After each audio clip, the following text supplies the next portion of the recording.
Hello, कैसे हैं आप सब। आज का हमारा टॉपिक है रस किसे कहते हैं, रस के कितने अंग होते हैं और रस कितने प्रकार के होते हैं। ये बहुत ही महत्वपूर्ण प्रश्न है। इसमें से बहुत सारे प्रश्न पूछे जाते हैं, जैसे कि रस किसे कहते हैं, रस के कौन कौन से अंग हैं, उन अंगों के नाम बताइए, और रस कितने प्रकार के होते हैं और उनके कौन से भाव हैं।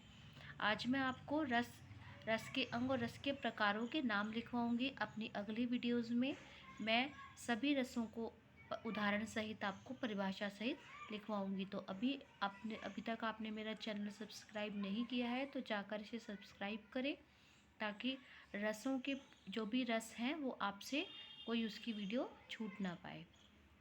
देखेंगे रस किसे कहते हैं। रस का शाब्दिक अर्थ आनंद है। काव्य को पढ़ने, सुनने व दिखने से जो अलौकिक आनंद की अनुभूति होती है उसे रस कहते हैं। फिर से समझेंगे।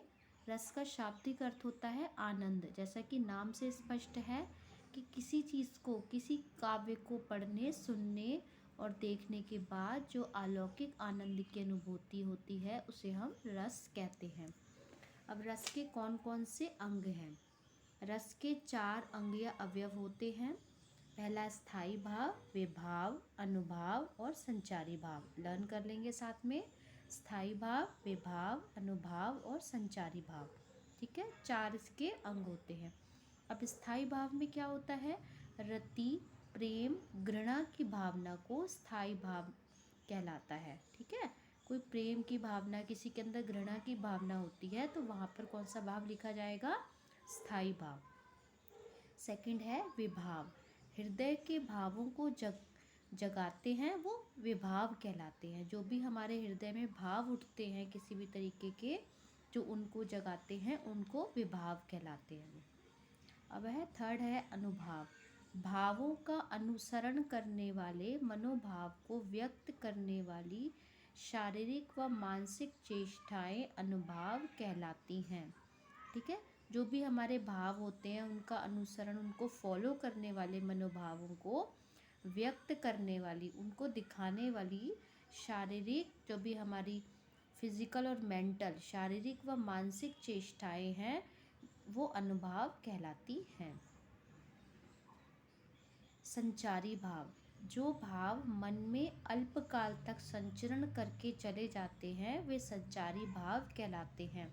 जो भी हमारे अंदर, जो भी फीलिंग्स, जो भी भाव होते हैं वो अल्पकाल, थोड़े समय तक संचरण करके, मतलब थोड़े समय के लिए हमारे दिमाग में रहते हैं, दिल में, दिमाग में रहते हैं और उसके बाद चले जाते हैं, वे संचारी भाव कहलाते हैं।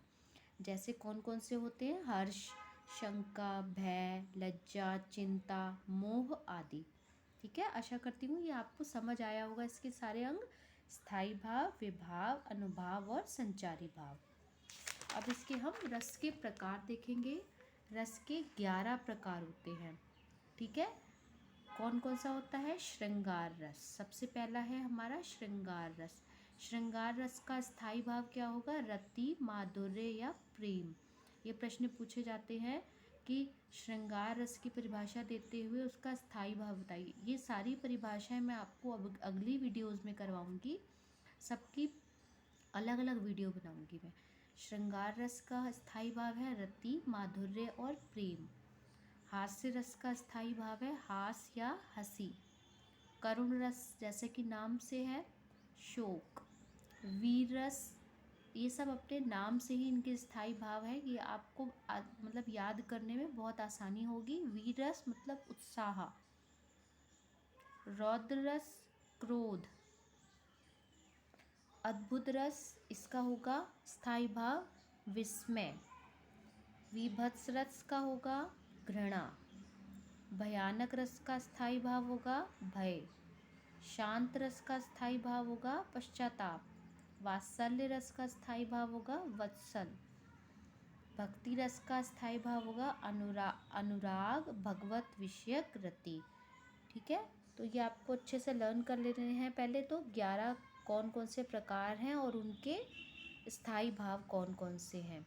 ठीक है, फिर मैं आपको अगली वीडियोज़ में ये सारी रसों की परिभाषा और इनके उदाहरण सहित आपको समझाऊंगी। आशा करती हूँ आपको मेरा वीडियो पसंद आ रहे होंगे।